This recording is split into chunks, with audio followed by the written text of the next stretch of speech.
दुर्गा को समस्त शक्तियों की अधिष्ठात्री देवी माना जाता है। उनकी केवल एक कृपा दृष्टि से बड़े बड़े असुरों का अहंकार भी मिट जाता है। जो भी भक्त सच्चे मन से उनकी शरण में आता है, उसे अद्भुत साहस और शक्ति प्राप्त होती है। मां दुर्गा जीवन के हर भय और संकट को दूर करके विजय का मार्ग दिखाती है। यही कारण है कि नवरात्रि का पावन पर्व विशेष रूप से मां दुर्गा को समर्पित किया गया है, जो धर्म की अधर्म पर विजय का प्रतीक है। मां दुर्गा का प्राकट्य कोई साधारण घटना नहीं था।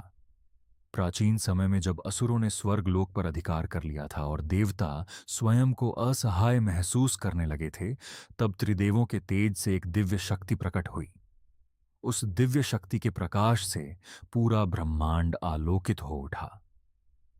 यह केवल एक देवी का जन्म नहीं था, बल्कि बुराई के अंत के लिए परम शक्ति का अवतरण था। लेकिन क्या आपने कभी सोचा है कि मां दुर्गा का वाहन सिंह ही क्यों है? मां के 9 स्वरूपों का रहस्य क्या है? और भगवान श्री राम ने रावण वध से पहले मां दुर्गा की आराधना क्यों की थी?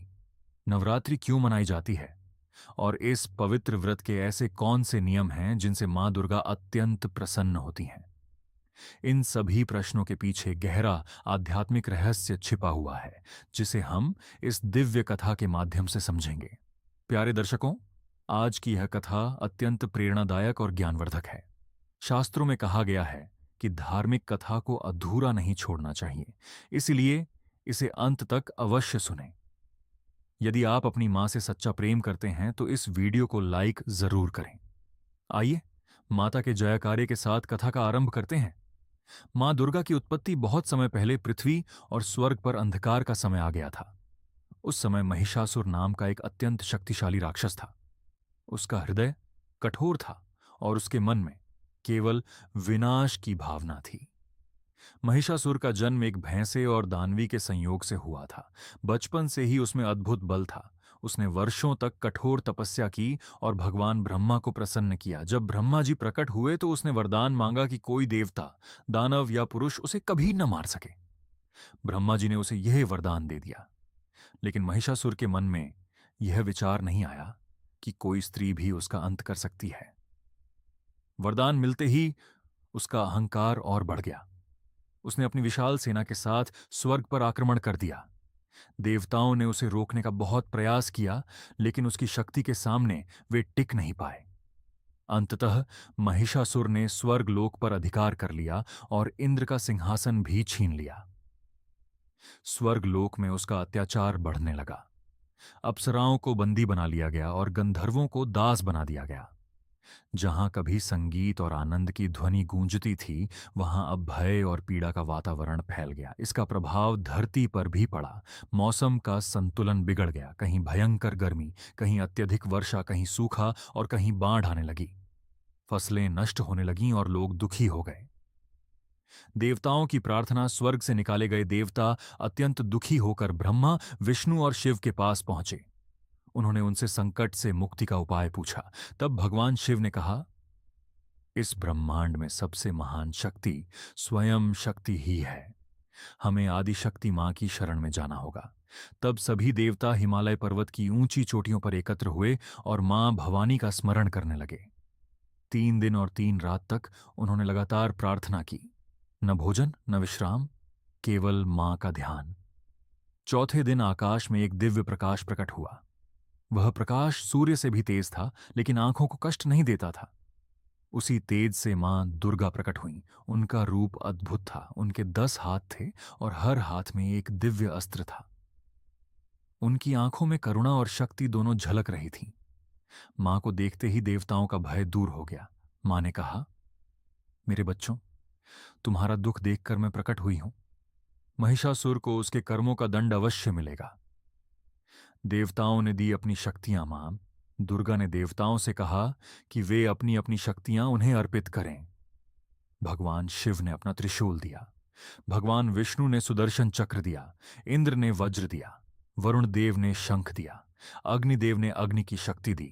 वायुदेव ने वायु की शक्ति प्रदान की। सूर्य देव ने अपना तेज दिया। जैसे जैसे देवता अपनी शक्तियां अर्पित करते गए, मां दुर्गा का तेज और भी प्रबल होता गया। तभी हिमालय पर्वत ने मां को एक दिव्य सिंह भेंट किया। वह सिंह अत्यंत शक्तिशाली था। उसकी गर्जना से पर्वत भी कांप उठते थे। मां दुर्गा जब उस सिंह पर सवार हुईं तो उनका रूप और भी भव्य हो गया। महिषासुर का अंत मां दुर्गा ने शंखनाद किया। उसकी ध्वनि तीनों लोकों में गूंज उठी। महिषासुर क्रोधित होकर अपनी सेना के साथ युद्ध के लिए आया। युद्ध कई दिनों तक चला। महिषासुर बार बार अपना रूप बदलता रहा, कभी हाथी, कभी सिंह, कभी मानव। लेकिन मां दुर्गा हर रूप में उससे अधिक शक्तिशाली रहीं। अंत में जब वह भैंसे के रूप में आया, तब मां दुर्गा ने उसे धरती पर दबाकर अपने त्रिशूल से उसका वध कर दिया। इस प्रकार महिषासुर का आतंक समाप्त हुआ और देवताओं ने प्रसन्न होकर मां दुर्गा की जय जयकार की। तभी से मां दुर्गा को महिषासुर मर्दिनी कहा जाने लगा। नवरात्रि का महत्व मां दुर्गा ने देवताओं से कहा, जब भी संसार में अधर्म बढ़ेगा, मैं प्रकट होकर उसकी रक्षा करूंगी। प्रत्येक वर्ष 9 दिनों तक मेरी भक्ति करना। इसी कारण हर वर्ष नवरात्रि के 9 दिन मां दुर्गा की पूजा के लिए समर्पित होते हैं। पहले 3 दिन मां दुर्गा, अगले 3 दिन मां लक्ष्मी, अंतिम 3 दिन मां सरस्वती की पूजा की जाती है। नव दुर्गा के 9 रूप नवरात्रि में मां के 9 स्वरूपों की पूजा की जाती है। शैलपुत्री ब्रह्मचारिणी, चंद्रघंटा कुष्मांडा स्कंदमाता, कात्यायनी कालरात्रि, महागौरी सिद्धिदात्री। इन 9 रूपों की आराधना केवल परंपरा नहीं बल्कि आत्मिक शक्ति को जागृत करने की साधना है। नवरात्रि व्रत का महत्व शास्त्रों में कहा गया है कि नवरात्रि का व्रत अत्यंत फलदायी होता है।